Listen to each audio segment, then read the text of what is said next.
Hey church, it's been great spending this time with you on Holy Week.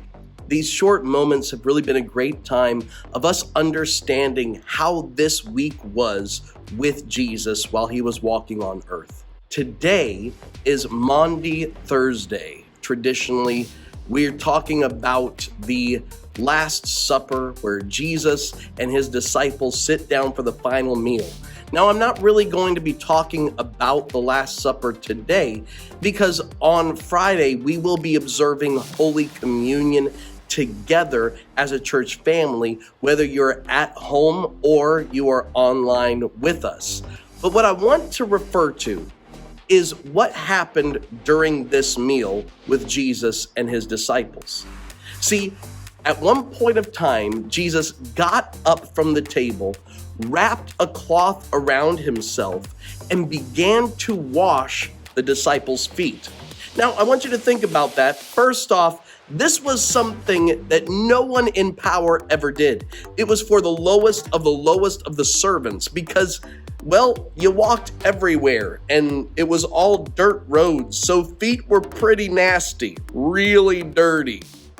Jesus, though, saw this as an opportunity to serve his followers. And as he did so, some of them said, no, look, I'm not worthy for you to wash my feet.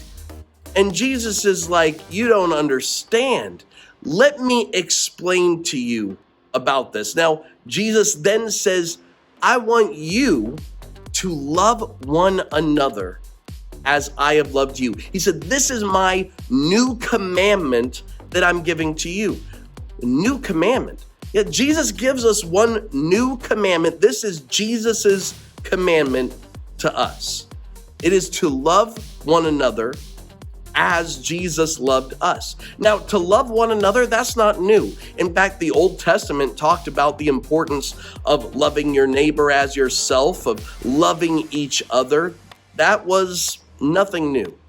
What was new was Jesus added to love one another the same way Jesus loved us. Well, how did Jesus love us?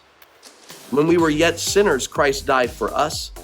Jesus loved me when I've made dumb decisions and didn't really involve God in my decisions. Jesus loved me when I've made mistakes, when I have fallen, and when I've done wrong things. As the church, Jesus said, the world will know us by our love and how we serve each other. It's sad that at times we have people at church that talk about one another, that cause strife between one another because we believe different things about politics or we believe different things about what's going on in this world. And so we feel like somehow we need to voice this strife and this separation between one another. That's not what we're called to be.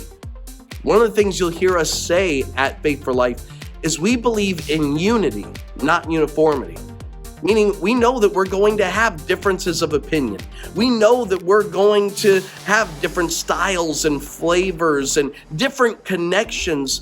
But the bottom line is that we love one another the way Jesus loved us. You see, Satan no longer has any weapons to come against the church.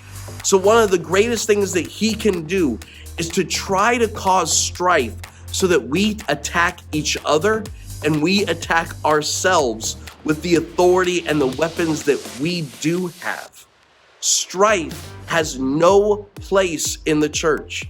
We need to make a decision to say, I'm going to serve people even before they get it. If people don't have the same revelation that I have, I'm still called to love them and to serve them. To love them even as Christ loved me. I think of so many bad decisions that I have made, and Jesus still loved me. I think of times that I've really messed up before, and Jesus still loved me. Will we take his commandment to heart and say, I will love my brothers and sisters. I will love my church family the way that Jesus loved me.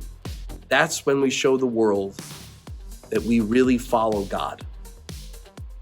Because if we love those that we agree with, if we love those that we're the same as, if we love those that see things exactly the way that we see them, we're not really loving others, we're loving ourselves. Jesus said, even the Gentiles do that, or even people who don't have a relationship with God, they love people who think and agree with the same things that they do. What makes us different is that we're willing to love people even when we disagree. That's the message that Jesus gives us on Maundy Thursday, that he served the disciples.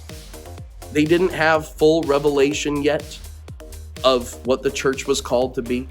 They didn't have full revelation yet of what it meant for Jesus to die and to raise from the dead. But he loved them.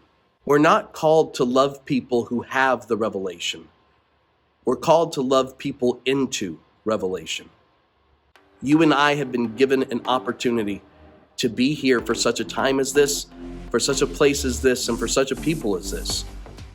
I want to take this responsibility fully, to understand that God has called me to be a being of love, to love especially my brothers and sisters, to love my family of faith the way Jesus loves me. Happy Maundy Thursday. Hey, tomorrow we're going to celebrate Good Friday together. Friday at 7 p.m. in person or online. If you are going to be online with us, I'd ask that you prepare communion elements so that we can celebrate together. If you're here, we'll provide those elements so that we can celebrate. We can't wait to celebrate this Good Friday with you, and wait until Sunday when we are going to have a huge party. It's going to be awesome. Love you guys. We'll see you tomorrow.